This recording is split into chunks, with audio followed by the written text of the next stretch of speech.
Maka kalau ada anak berbuat tidak baik kepada kedua orang tua, walaupun dia akan dipaksa untuk mengaji, jangan harap mendapatkan manfaat yang cepat dari Quran yang dia kaji itu. Mandek pasti itu. Persamaan terbaliknya, kalau Anda menginginkan anaknya ingin cepat lekat dengan Quran, maka berbuat baik pada orang tua. Persamaannya dipersamakan lagi, kalau ibu ingin anaknya dekat dengan Al-Quran, ya, maka ibu sayangi anak, perbanyak doa kepada Allah, mintakan supaya anak itu bisa lekat dengan Quran. Saya kadang berat cerita ini ya, karena ibu saya pun pasti lihat. Tapi kadang saya berbagi untuk menguatkan diri dan meneguhkan niat bahwa mudah-mudahan pahala mengalir gitu. Ibu saya kira saya itu akan mengajar itu kemarin di sini. Dan begitu saya telepon ibu saya tadi pagi, mah, insyaallah saya akan ke Bandung gitu kan.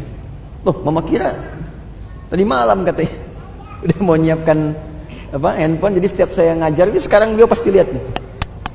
Pasti lihat. Saya mengaji seperti ini. Ayah saya meninggal. Dan yang saya dapatkan mushaf di kamar beliau. Jadi saya tidak mewarisi pakaian beliau,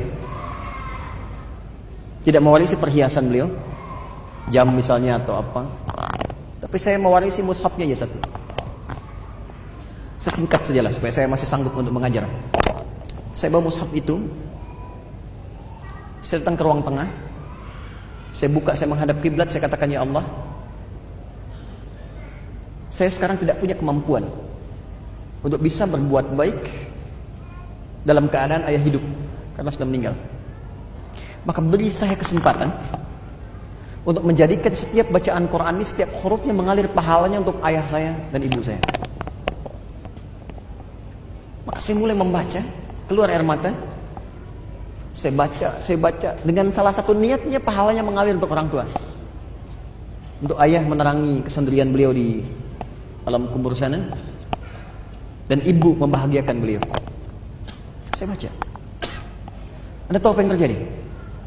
Tiba lisan saya saat itu tidak bisa berhenti membaca, baru selesai ke ayat 40 di Al-Baqarah.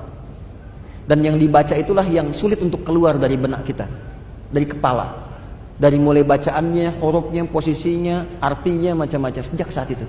Dan itu terbiasa sampai dengan sekarang. Jadi saya ingin katakan, menyambung hubungan dengan yang Allah perintahkan disambung, dengan orang tua, dengan ibu, dengan ayah, kasih sayang yang baik, berikan perhatian, doa. Itu salah satu fadilahnya, mempercepat kemampuan kita untuk menangkap petunjuk dari Al-Quran. Dan itu yang dilakukan oleh ulama-ulama dulu. Ibu jangan lihat Imam Syafi'inya sekarang karya dan umatnya banyak. Kalau Anda pengen tahu, Imam Syafi'i itu bisa demikian, salah satunya perjuangan ibunya yang single parent. Lahir di Gaza, datang ke Mekah digendong-gendong tuh dari tawafnya sampai diajarin dan sebagainya. Jadinya seperti sekarang. Imam Ahmad bin Hanbal, ibunya single parent. Apa yang dilakukan? Musim dingin pun itu masih masak air, Bu, Pak. Diwudukan ibunya. Digendong di tempat, disimpan di majlis ulama, ngaji di situ sampai jadi bintang setelahnya. Murid Imam Asy-Syafi'i. Imam Al-Bukhari itu yang berjuang ibunya single parent. Mazhabnya Syafi'i. Jadi ada persamaan antara menyambung sesuatu dengan erat dengan dan petunjuk dari Al-Quran. Maka kalau ingin mendapatkan kemuliaan Al-Quran, dimulai dengan salah satunya apa? Minta ridho orang tua siapa yang masih ada. Minta doa. Ibu jangan diminta, doakan anaknya. Ya, minimal ada satu di keluarga yang jadi kebanggaan. Di akhirat, Bu. Karena kalau dunia sementara. Harus ada di keluarga Anda itu, saya, kita, yang dipanggil di akhirat mewakili keluarga besar. Jadi kebanggaan. Itu loh anak-anak yang sering Anda lihat orang tuanya itu orang biasa. Ya, hartanya nggak banyak, makannya terbatas, Anda merasa kasihan. Jangan salah, mungkin yang perlu dikasihani itu Anda. Karena dia telah menciptakan, membuat sebuah sistem kehidupannya bahagia di sisi Allah. Jadi kebanggaan. Ternyata anaknya sudah hafal Quran 30 juz. Ternyata orang tuanya hafal Quran dengan 7 riwayat. Dan dia siapkan anaknya di kebanggaan di akhirat.